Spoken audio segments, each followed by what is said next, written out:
नमस्कार, आप देख रहे हैं हेडलाइंस न्यूज। दिन भर की ताज़ा खबरों के लिए अभी सब्सक्राइब करें, साथ में बेल आइकन भी प्रेस कर लें। खबरों में आगे बढ़ने से पहले वीडियो को लाइक जरूर करें और अपने दोस्तों के साथ ज़्यादा से ज़्यादा शेयर करें। और आप किस राज्य शहर से न्यूज को देख रहे हैं कमेंट में जरूर लिखें। बता दें, देश में परमाणु ऊर्जा केंद्र की बात होती है तो सभी का ध्यान दक्षिण भारत की ओर जाता है। जी हां, आपको बता दें कि यहां पे उत्तर भारत में भी अब परमाणु संयंत्र होगा और यह हरियाणा के गोरखपुर में लगने जा रहा।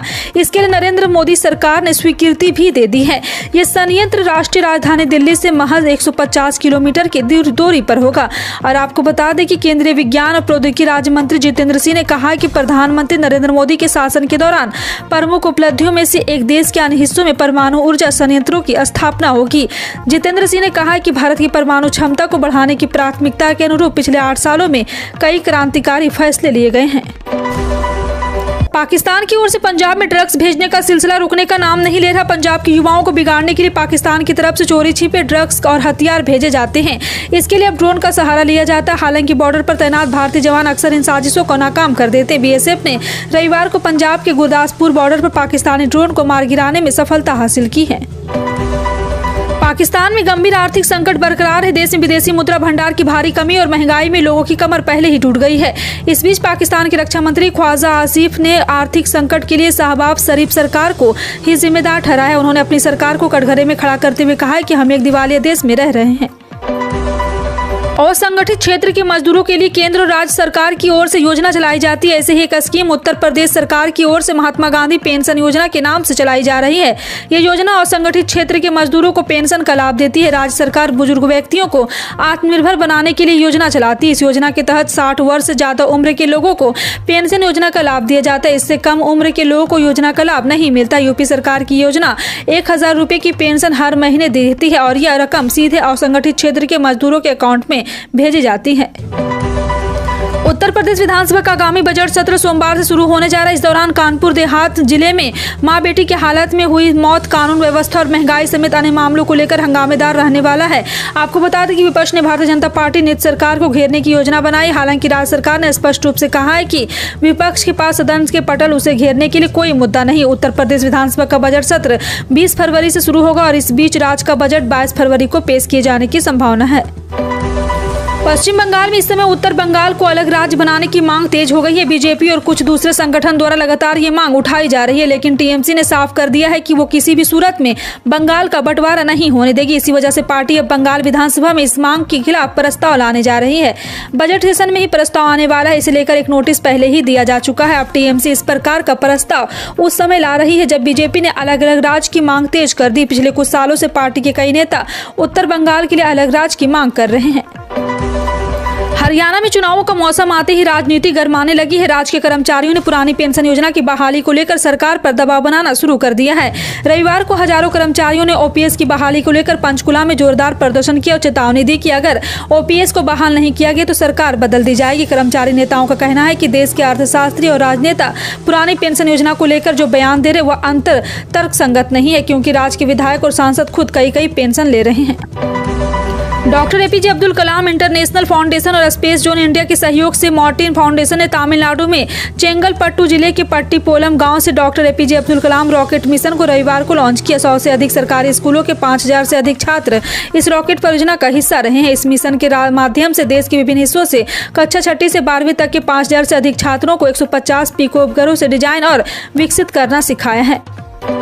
मौसम विभाग ने रविवार को अगले 2 दिनों के लिए गुजरात के कोंकण और कच्छ क्षेत्र में हीट वेव की चेतावनी जारी की।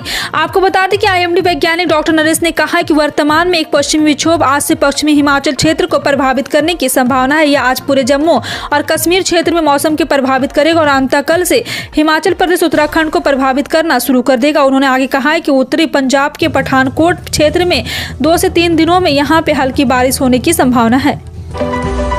प्रधानमंत्री नरेंद्र मोदी ने गौरैया संरक्षण के लिए राज्यसभा सांसद बृजलाल के प्रयासों की सराहना की। राज्यसभा सांसद और उत्तर प्रदेश के पूर्व डीजीपी ने ट्विटर पर शनिवार को एक वीडियो शेयर किया था जिसमें उन्होंने लिखा था कि हमारे आवास में गौरैया। उन्होंने आगे बताया कि उनके आवास में 100 से अधिक गौरैया है, जिस पर पीएम मोदी ने उनके ट्वीट को रीट्वीट करते हुए कहा कि बहुत खूब, आपका यह प्रयास हर किसी को प्रेरित करेगा। राज्यसभा सदस्य बृजलाल ने वीडियो शेयर करते हुए बताया कि उनके घर में गौरैयों ने अंडे देने शुरू कर दिए, जिन्होंने इस दौरान लोगों से अपील की है कि गर्मी के दौरान घर में चिड़ियों के लिए पानी रखना ना भूले।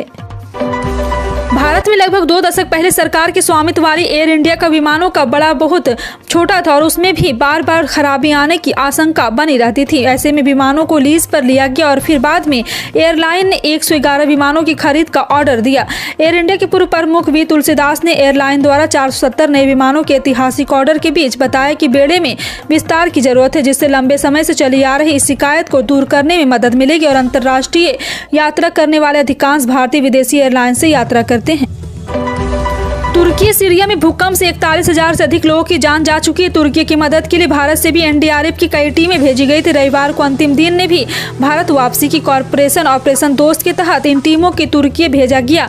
बता दें कि 151 एनडीआरएफ कर्मियों और डॉग स्क्वाड की 3 टीमों ने भूकंप प्रभावित देश की सहायता प्रदान की। 6 फरवरी को तुर्की में भूकंप आने के 24 घंटे के भीतर भारत ने एनडीआरएफ की टीम भेजकर तुर्की में ऑपरेशन दोस्त शुरू किया था।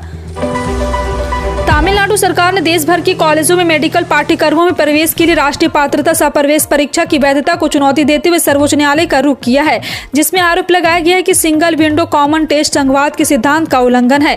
बता दें कि नीट, एमबीबीएस और बीडीएस जैसे स्नातक चिकित्सा पाठ्यक्रमों के साथ साथ सरकारी और निजी मेडिकल कॉलेजों में स्नातकोत्तर पाठ्यक्रम में प्रवेश के लिए एक प्री मेडिकल प्रवेश परीक्षा है। दिल्ली मेट्रो रेल कॉरपोरेशन जल्द ही एक ऐसा ऐप पेश करेगी जिसके माध्यम से यात्री कई उत्पाद खरीद सकेंगे और प्रमुख स्थानों पर संपर्क समेत कई सेवाओं की बुकिंग करा सकेंगे। अधिकारियों ने रविवार को बताया कि मेट्रो के लिए भारत के पहले वर्चुअल शॉपिंग ऐप मूवमेंट 2.0 में दिल्ली मेट्रो स्मार्ट कार्ड के तत्काल रिचार्ज और अन्य सेवाओं के स्मार्ट भुगतान की सुविधा मिलेगी। डीएमआरएस ने बयान में कहा है कि ऐप की सहायता से मेट्रो यात्री कई उत्पाद खरीद सकेंगे और मेट्रो में यात्रा करने के दौरान कई सेवाओं की बुकिंग भी करा सकेंगे और अपने गंतव्य स्टेशन पर उनका ऑर्डर पूरा कर दिया जाएगा। Doctor APJ Abdul Kalam satellite launch vehicle mission 2023 के रविवार को लॉन्च होने के साथ ही भारत एक और मील पत्थर साबित की ओर बढ़ गया। न्यूज एजेंसी एएनआई की रिपोर्ट के मुताबिक स्पेस जोन इंडिया के संस्थापक और सीईओ डॉक्टर आनंद मोगालिंगम ने बताया कि doctor APJ Abdul Kalam satellite launch vehicle mission 2023 के तहत एक हाइब्रिड रॉकेट और 150 पिकोसैट उपग्रह को लॉन्च किया गया है। उन्होंने आगे बताया कि ये पहला हाइब्रिड रॉकेट है। एक आधिकारिक बयान के अनुसार देश के विभिन्न हिस्सों से कक्षा 6 से 12वीं तक के 5,000 से अधिक छात्रों को इस पहल में रॉकेट के माध्यम से लॉन्च किए जाने वाले 150 पीईओसो उपग्रह के डिजाइन और विकसित करने में सक्षम बनाया गया है। बयान में कहा गया है कि इसने चयनित छात्रों को विज्ञान, प्रौद्योगिकी, इंजीनियरिंग और गणित के बारे में अधिक जानने का अवसर प्रदान किया है। हॉस्पिटैलिटी चेन ओयो के फाउंडर और सीईओ रितेश अग्रवाल जल्द शादी के बंधन में बंधने जा रहे हैं। इस साल मार्च में होने वाले अपनी शादी से पहले रितेश अग्रवाल ने प्रधानमंत्री नरेंद्र मोदी से मुलाकात कर उन्हें शादी में आने का निमंत्रण दिया है।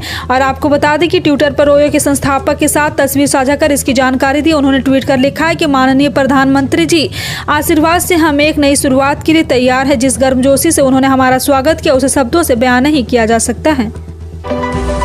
मौसम विभाग ने रविवार को चेतावनी जारी की। अगले 2 दिनों में गुजरात के कोंकण और कच्छ क्षेत्र में हीटवेव की संभावना। आईएमडी वैज्ञानिक डॉक्टर नरेश ने कहा है कि एक पश्चिमी विक्षोभ आज से पश्चिमी हिमालय इलाके को प्रभावित करने की संभावना। यह आज पूरे जम्मू कश्मीर क्षेत्र में मौसम को प्रभावित करेगा और कल से हिमालय प्रदेश व प्रभावित उत्तराखंड में भी प्रभावित होने की संभावना है। मौसम विभाग ने कहा है कि उत्तरी पंजाब को पठानकोट इलाके में 2 से 3 दिनों में हल्की बारिश होने की संभावना है।